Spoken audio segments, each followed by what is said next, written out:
Hi, this is Julie with Beadaholique, and in this show and tell video, I'm excited to introduce the new Nunn Design Summer Collection. It's quite extensive. There's a lot of different pieces here, and they're really unique. So I want to go one by one and explain to you how they work and how you might incorporate them into your designs. And thanks to Becky Nunn, we have some different samples of finished jewelry pieces using these different components, which will, I think, help you really understand exactly how you can adapt these designs and make them into your own unique designs. They'll hopefully spark your imagination. I'm going to start with these open frame pendants. You can see there's quite a few of them. There's actually 6 different shapes, which I've laid out here in the antique copper finish. There are 2 squares, 2 hexagons, and 2 circles. And like I mentioned, this is the antique copper finish. There's also antique gold. And then we've got bright silver, as well as antique silver. You can see those different finishes. So kind of pick which one you really prefer or which one you like working with best. So these are great because they are open back. There's a very thin rim, which is great for if you want to wire wrap them, say as this example right here. It's nice to have that really thin rim. Has a nice size loop that's already attached, which will make them really easy to turn into pendants or charms or whatever you might want to do with them. Another suggestion for how to incorporate them into design is to create a really great geometric look, as Becky has done here. Now she's gone ahead and she's attached these using the loop on one end and a jump ring, and then just putting that jump ring and connecting it to the open frame itself. So there's some movement and flexibility here. Also part of this new collection are these great large jump rings. They're 12 millimeters and 16 gauge, so a nice heavy size, and you can see them in action right here. So they too on their own create a really great geometric look. And then don't forget, you can also fill these open frame pendants with resin, and this is actually dyed resin. Moving along, another really great component to this new release are these barrel ribbon cord ends. So these are nice because they've got an open channel and a nice pretty large channel, and then a loop to connect a jump ring or a clasp to.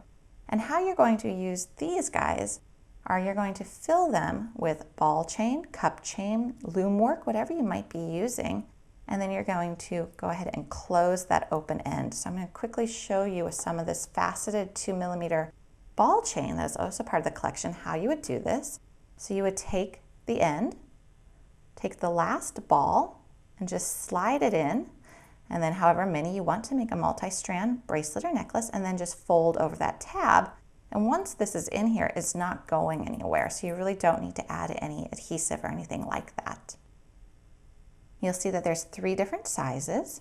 So the largest is going to be 33.5 millimeters long, the medium is going to be 24 millimeters, and the small one is going to be 17 millimeters. I can even see the small one being used for dangling earrings.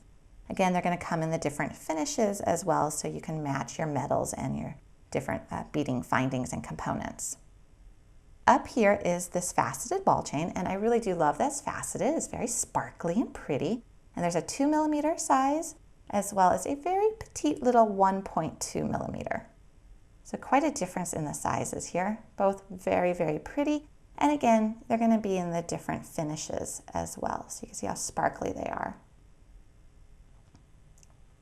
Here's a nice bracelet that was done by Nunn Design as well, and here's one of those little small open frame pendants, and she actually went ahead and she filled that with a clear resin and some organic matter. And we have a video on beadaholique.com showing you how to use an open back bezel pendant with resin so that the resin doesn't spill out and it creates a really nice effect. Some nice flat tags. These are rectangular, and there's the hammered design as well as the smooth. Show you the 2 compared so you can see side by side which one you might be interested in. Some itsy bitsy little teeny post earring bezels. You can fill these with epoxy clay, resin, whatever you might like. They come with the post already attached as well as the earring back. Some nice little small petite bezels and some good classic shapes. Then over here we have some charms, a nice tree, little itsy heart, a bird, and then a shield with a cross on the inside. And then there's also some individual crosses as well. Nice hammered look to these guys. And last but not least, we have these bottles. There's 2 different styles. There's one with a channel top, and this measures 38 millimeters. And then there's ones with this little hammered top, and I've got an open one here. I'll put the top on so you can see what it looks like closed. And this measures 34 millimeters. With both of these, the caps are actually loose, so you're going to need to use some E6000 glue or other permanent adhesive to attach the bottle cap once you fill it. And then you can fill it with whatever you want before you attach that clasp. Here, Becky has used some organic matter. You could do some beads. You could do a little rolled up message. Bunch of different things you can do with this. It's just a really fun little beading component, a little, I'd call this a little doohickey doodad. It's just a nice little thing to go ahead and incorporate into your designs. So all of the pieces that you see here, as well as additional tutorials and designs using them, can be found at beadaholique.com.